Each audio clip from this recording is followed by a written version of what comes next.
Hola grupo, ya andamos otra vez por aquí, a puntito ya de terminar el tema. Vamos a ver hoy el apartado 6 y 7 y ya nos restaría únicamente el apartado 8 y 9 para acabar el tema 4, ¿vale? Bueno, a ver, quitamos la portada, aparezco yo por aquí y empezamos. Bien, a ver, apartado 6. La población en el ecosistema o poblaciones en los ecosistemas. Empezamos, aunque creo que ya lo hemos comentado en temas anteriores, el libro empieza definiendo qué es una población. Recordamos que una población es un conjunto de individuos, todos de la misma especie, emparentados o no emparentados, eso da igual, que viven en una zona determinada y que por lo tanto se van a poder reproducir entre sí teniendo descendencia fértil. ¿Vale? Ejemplo de poblaciones, pues una bandada de pájaros, una colmena, un banco de peces, yo qué sé, pues los leones que hay en una determinada zona de la sabana, eso sería una población. ¿Ok? El número de individuos de la población no se va a mantener estático, va a poder fluctuar a lo largo del tiempo, va a depender pues de si tiene o no tiene depredadores naturales, va a depender de, de si hay algún tipo de competencia por el territorio, es decir, en definitiva va a depender un poquito de los recursos. Si una población recibe individuos procedentes de otro ecosistema diferente, ¿vale? Más que de ecosistema, de otro territorio diferente, pues esa población aumentaría su número porque ha recibido inmigración, mientras que si de una población, pues un número de individuos la abandona o lo que es lo mismo, emigra a un territorio distinto, pues diríamos que la población se vería disminuida. Lo que vamos a ver en esta página es un poco como, bueno, qué tipos de estrategias hay de crecimiento, porque no todos los seres vivos cuando van a crecer o van a formar las poblaciones lo hacen de la misma manera, y después también cómo evoluciona esto a lo largo del tiempo. Vale, imaginaos que estamos en una situación ideal, que es lo que nos dice el segundo párrafo. Tenemos una población X, sea de lo que sea, ¿vale? Conejos, leones, seres humanos o bacterias, me da exactamente lo mismo. Tenemos una población X en un determinado territorio en el que los recursos van a ser ilimitados. Es decir, no va a faltar alimento, no va a faltar recursos, es decir, vamos a tener de todo sin ningún problema. ¿Ok? Bien, ¿qué es lo que pasaría aquí? Claro, pues cuando una población se encuentra en un medio en el que no va a tener ningún tipo de limitación, pues va a comenzar a crecer y a crecer y a crecer sin límite. Ese crecimiento, si lo tuviéramos que representar gráficamente, originaría un crecimiento de tipo exponencial, ¿vale? Que es esta curva en forma de J que veis en la imagen de la izquierda. En esta gráfica veis que lo que representamos es en el eje vertical, en el de la Y, el número de individuos y en el eje de la X lo que indicamos sería el tiempo. En un momento determinado en el que la población se aproximase a cero, hombre, si fuera cero, lógicamente no tendríamos gráfica, ¿vale? Pero imaginaos que hay un número muy bajo de individuos. Si estos individuos no tienen ningún tipo de factor limitante, lo que va a suceder es que el crecimiento va a ser descomunal, ¿vale? Y originaría esta forma, poner la imaginación, que tiene, o esta curva que tiene forma de J y que es una curva de crecimiento exponencial. Al principio crece más o menos despacio, pero después crece mucho más deprisa. ¿Vale? Bien, ¿qué es lo que sucede? Esto no sucede, es decir, en la vida real esto no pasa así. Las poblaciones no pueden crecer de manera indefinida porque al final siempre se van a encontrar con un tope. Ese tope puede ser que se les acaba el territorio. Imaginaos, yo que sé, una isla en la que empieza a crecer una población de una determinada planta. Pues sí, van saliendo plantas, pum, pum, pum, pum, pero llega un momento en que nos quedamos sin espacio. Ya no pueden nacer más, ¿vale? Sería un factor limitante. O lo que sucede podría ser que a lo mejor lo que escasea no es el territorio, sino que lo que escasea es el alimento. Si en lugar de una población de plantas, pues imaginaos que decimos una población de zorros que se alimentan de conejos o de otros mamíferos pequeños. Bueno, pues si lo que sucede es que hay ya tantos zorros que sus presas, que su alimento ha disminuido, pues llegará un momento en que ya no podrán seguir creciendo al mismo ritmo. ¿Ven? ¿Me entendéis? Entonces esto lo que va a provocar es que la población va a haber frenado su crecimiento. Con lo cual, esta curva en J, que empezó creciendo de esa manera prácticamente vertical, lo que va a hacer es que va a suavizar y entonces va a intentar alcanzar la estabilidad. Con lo cual, la curva en J poco a poco se va estabilizando a una línea más o menos horizontal y entonces pasaría de tener este crecimiento exponencial a este crecimiento que vemos aquí, que sería un crecimiento de forma sigmoidea, que se llama, o curva en forma de S. Si os dais cuenta, cuando la población se estabiliza, lo hace siempre en torno a una especie, a un valor, a un número de individuos, ¿vale? Veis aquí esta línea, iba a decir transparente, el intermitente que tenemos aquí, ¿vale? Esa línea discontinua. Bueno, a esta línea discontinua es lo que se le conoce como la capacidad de carga, que quiere decir que es la capacidad límite de ese territorio. En ejemplos prácticos, la capacidad de carga de un determinado ecosistema para una determinada población puede ser que se termine el terreno, puede ser que sea la máxima cantidad de nutrientes que pueda tener para que esa planta crezca, en el caso de que fuera una planta, o la capacidad de carga pues podría venir determinada o imaginaos por una epidemia. En un momento determinado se produce una epidemia y entonces eso hace que el número de individuos baje, ¿vale? Entonces, esa capacidad de carga, para que nos entendamos, sería el conjunto de factores limitantes que van a limitar el crecimiento de la población y la van a estabilizar en torno a ese valor. Si os fijáis en la curva, vais a ver que si esta es la capacidad de carga, cuando la curva se estabiliza no se queda una por encima, o sea, una sobre la otra, sino que lo que sucede es que la población a veces estará por encima y a veces por debajo, a veces por encima y a veces por debajo. A eso se le llama un equilibrio dinámico o también se denominan fluctuaciones, pero siempre va a estar en torno a esa capacidad de carga. Como hemos dicho, esta capacidad de carga no va a ser constante en el tiempo, ni tampoco va a ser la misma en una región o en otra región, porque los factores limitantes pueden cambiar. En el caso de las plantas, pues imaginaos que tenemos dos territorios donde crecen, yo qué sé, pues carrascas, y si en un territorio ha llovido más que en otro, en el que ha llovido más, la capacidad de carga va a estar más por encima, es decir, vamos a poder tener más carrascas. Si uno de los dos territorios ha sufrido una sequía, pues ahí el número de individuos de la población no va a poder crecer igual porque nos va a faltar un recurso. ¿Vale? Bien, bueno, pues en principio, aunque ahora vamos a ver el apartado verde, en principio es esto. Tres cosas. Primero, definir qué es una población. Segundo, el saber qué es una curva en J de crecimiento poblacional y cuándo sucede. Y tercero, saber qué es una curva en S de crecimiento poblacional y cuándo sucede. Y relacionado con esto, saber qué sería la capacidad de carga, ¿vale? Que se simboliza con la letra K. Vale, pues en función de esto que hemos comentado, pues hay que decir que no todos los seres vivos siguen las mismas estrategias de crecimiento. Básicamente vamos a encontrar, aunque después si nos metemos en el detalle probablemente veremos cosas que puedan ser intermedias o incluso algo diferentes a estos, pero así globalizando un poco, ¿vale? Y en general encontramos dos tipos de estrategias de crecimiento. Los organismos que son o que siguen la estrategia de la R y los organismos que siguen la estrategia de la K. ¿Qué quiere decir esto? Porque ahora decís, vale, estrategia de la R, estrategia de la K, ¿qué me estás contando? Bueno, estrategia de la R. Hay seres vivos que habitan en ecosistemas que son muy inestables y en los que, digamos, la vida se hace más complicada.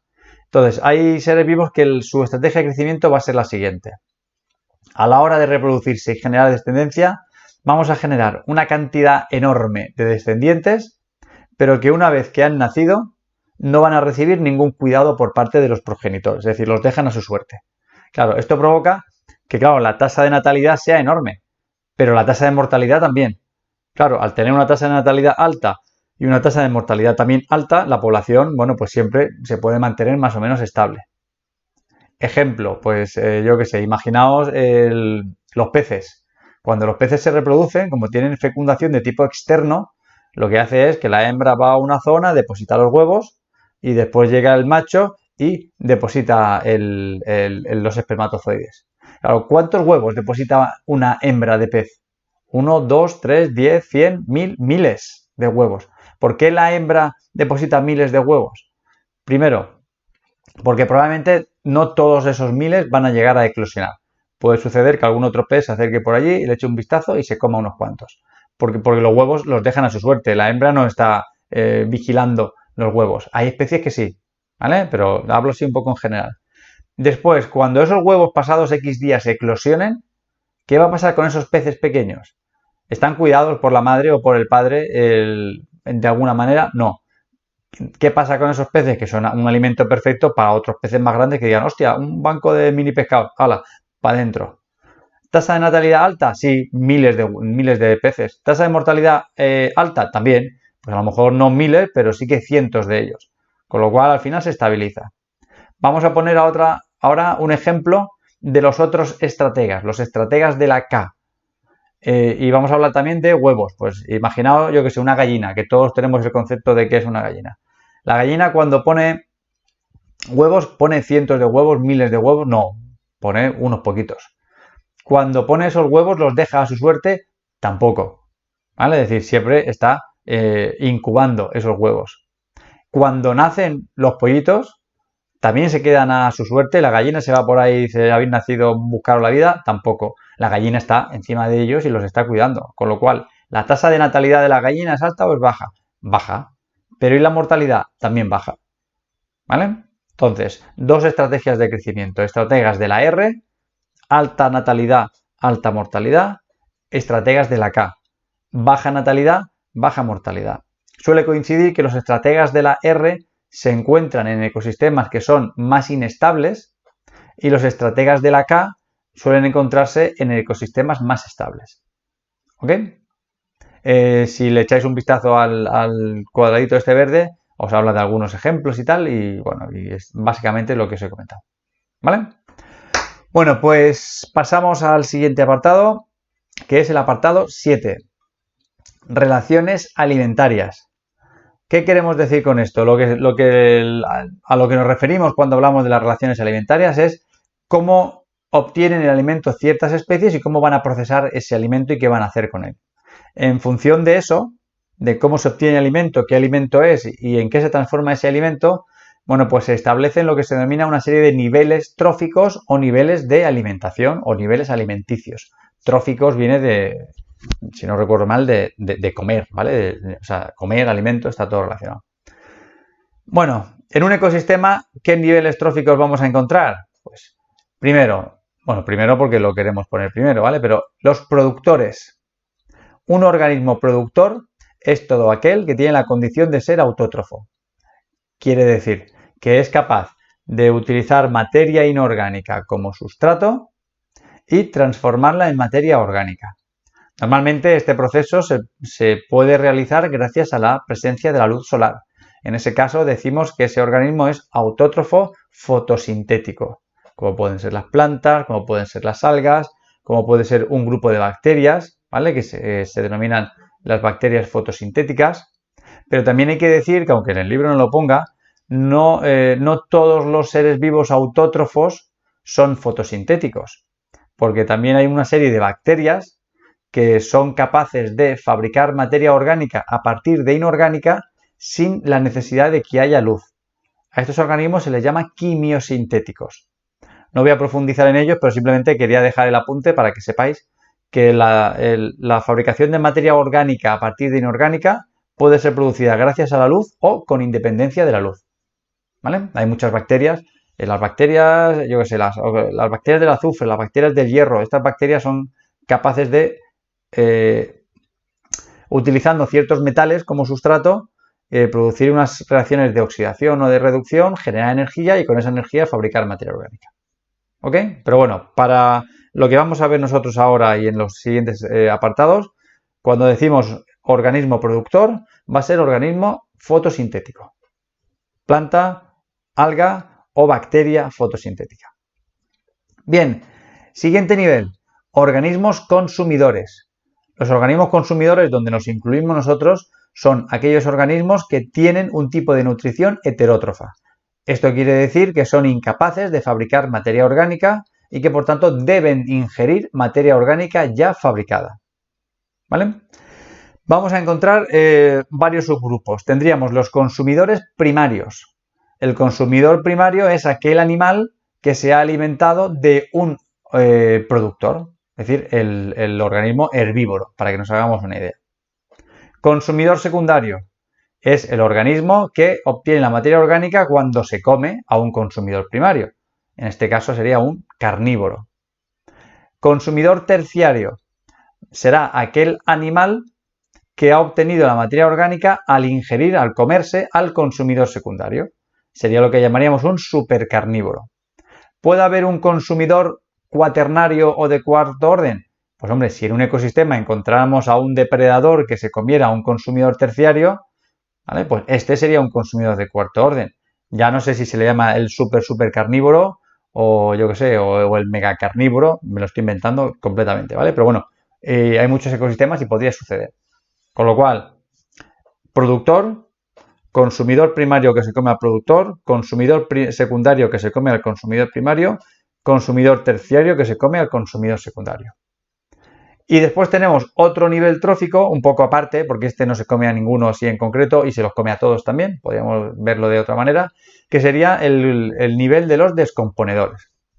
Los descomponedores son organismos también heterótrofos, igual que nosotros, que aquí lo que van a hacer es coger todos esos restos de materia orgánica que se han ido perdiendo al pasar de unos consumidores a otros, es decir, todos esos restos que pueden ser tanto la hojarasca muerta de una planta, ¿vale? Cuando llega el otoño y una planta caducifolia pierde las hojas, bueno, pues eso que cae al suelo podría ser, o pueden ser las heces de cualquier animal que vaya por ahí, o pueden ser restos de cadáveres de un productor, de un productor o de un consumidor primario, secundario, terciario, etcétera. Es decir, cualquier materia orgánica que caiga al suelo, tenga el origen que tenga, va a ser utilizada por los descomponedores para, a través de unas reacciones, transformarla en materia inorgánica.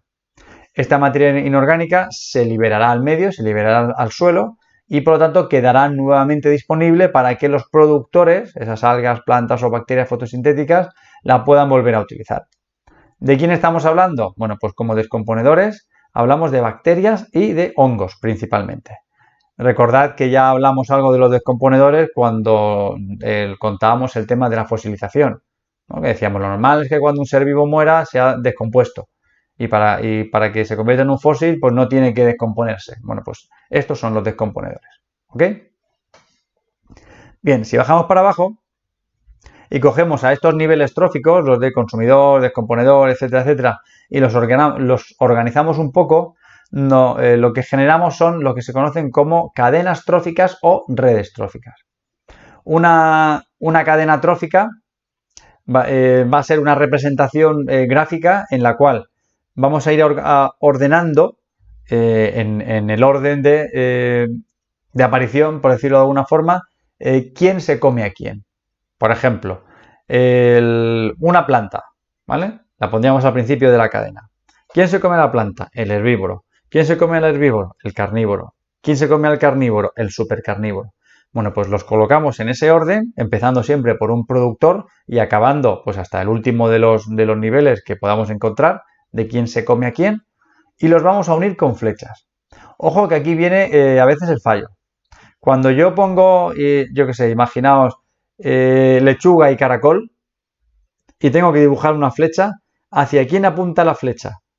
¿Vale? La gente diría, bueno, pues yo qué sé, apunta de la lechuga hacia el caracol. Otros dirían del caracol hacia la lechuga porque el caracol se come la lechuga. Bueno, la flecha va a indicar el sentido en el que viaja esa materia orgánica. Con lo cual, cuando yo en una cadena trófica tengo que escribir lechuga y después caracol, la flecha tiene que apuntar siempre hacia el caracol porque la materia orgánica de la lechuga pasa al siguiente nivel que es el del caracol, porque es el caracol el que se come la lechuga. Si después el caracol se lo come un pájaro, ¿vale? El que sea, pues entonces tendríamos que poner caracol y yo qué sé, pues un tordo. Por ejemplo, no sé si el tordo come caracoles o no. Bueno, pues la flecha tendría que ir del caracol hacia el tordo. No porque el caracol se coma el tordo, sino porque la materia orgánica de ese caracol viajará hasta el tordo cuando el tordo se lo coma. Y así sucesivamente. ¿Por qué digo esto? Porque es muy fácil que en el examen aparezca algún ejercicio donde haya que poner alguna cadena trófica y las flechitas siempre van en el sentido de hacia donde viaja la materia orgánica. Como en un ecosistema no solo tenemos la lechuga, el caracol y el tordo, sino que la lechuga también se la pueden comer otros muchos, el caracol puede ser comido también por otros muchos aparte del tordo, pues al final lo que sucede es que cuando tú en un ecosistema plasmas gráficamente a todos los animales, a todos los productores, consumidores, etcétera, etcétera, y unes con líneas quién se está comiendo a quién, lo que te surge no es una cadena trófica, sino que es una red trófica. Y eso precisamente es la imagen que tenemos aquí en esta página. ¿Vale? Si, por ejemplo, buscamos a un productor, como pueda ser esta planta de aquí, ¿vale? Que tiene pinta de ser una malva, bueno, pues esta malva, que sería el productor, podríamos crear una cadena trófica yendo desde la malva hasta el insecto. ¿Por qué? Porque probablemente este insecto se coma, o hay veces que se comen en la planta propiamente dicha, o hay veces que pueden comerse el néctar que fabrica la malva, ¿vale? Pero bueno, aquí tendríamos el productor, este insecto de aquí que parece una avispa sería el consumidor primario, y si sigo la flecha, este de aquí sería el consumidor secundario. Si continúo, veo que de este ave sale otra flecha hacia este zorro de aquí, que sería el consumidor terciario. Pues en esta cadena que acabamos de diseñar, tendríamos que la malva es comida por la avispa es comida por este ave y este ave es comido por este zorro. Con lo cual, productor, consumidor primario, consumidor secundario, consumidor terciario. Si en vez de hacia la avispa nos vamos hacia la mariposa, podríamos tener algo parecido. La malva es comida por la mariposa, o comida o el néctar o lo que sea. La mariposa puede ser comida por la araña, o la mariposa puede ser comida por el ave. Si es comida por el ave, tenemos la misma cadena que antes. Pero si es comida por la araña, vemos que aquí en este momento ya no hay ningún nivel trófico más, porque no hay ninguna flecha que vaya desde la araña hasta un depredador de esa araña. En el caso de que llegáramos hasta el zorro, tendríamos un nivel trófico más. En el caso de que llegamos hasta la araña, tenemos productor, consumidor primario y consumidor secundario. ¿Bien? Bueno, pues, ¿cuántos niveles tróficos podemos encontrar en un ecosistema? A ver, la lógica te dice que no podemos encontrar mucho. Aquí en la tabla nos dice que hay hasta consumidores terciarios. ¿Por qué es difícil llegar a un consumidor cuaternario o a un consumidor de quinto orden o de sexto? Porque, a ver, pensad que en el ejemplo del zorro, que hemos dicho que este iba a ser el consumidor terciario, el zorro se va a alimentar, por ejemplo, de este ave. Claro, ¿cuántas aves necesitaría un zorro para poder comer? Muchas, porque un zorro con un ave, ¿vale? Con uno de esos pájaros que se coma, no aguanta un año entero. Necesitaría muchos pájaros, con lo cual, para cada zorro harían falta muchos pájaros. Claro, cada uno de estas aves, ¿cuántos caracoles necesitaría? No se va a saciar con uno, necesitaría muchos. Entonces, un zorro, muchas aves serían, bueno, caracoles no hemos dicho avispas, serían muchísimas avispas, y para que muchísimas de estas avispas pudieran sobrevivir, harían falta muchísimos más productores. Lo que quiere decir que para sostener a un único zorro, al final hacen falta una cantidad enorme de esos productores, de esa malva, de esa planta. Entonces, quiere decir que si yo quiero tener un ecosistema donde haya depredadores, donde haya consumidores carnívoros de tercero, cuarto o quinto orden, significa que ese ecosistema tiene que ser súper rico en recursos para poder mantener unas poblaciones de los niveles inferiores tan grandes. ¿Bien? Bueno, pues definición de cadena trófica, definición de red trófica, ojo a la dirección de las flechas y poquito más. ¿Ok? Bueno, pues con esto dejamos el apartado 5, perdón, el apartado 6 y el apartado 7, y ya nos quedaría un último vídeo para acabar el tema 4 y chimpum, ¿vale? Bueno, chicos, pues y chicas, lo dejamos aquí. Nos vemos en el siguiente vídeo. Hasta luego.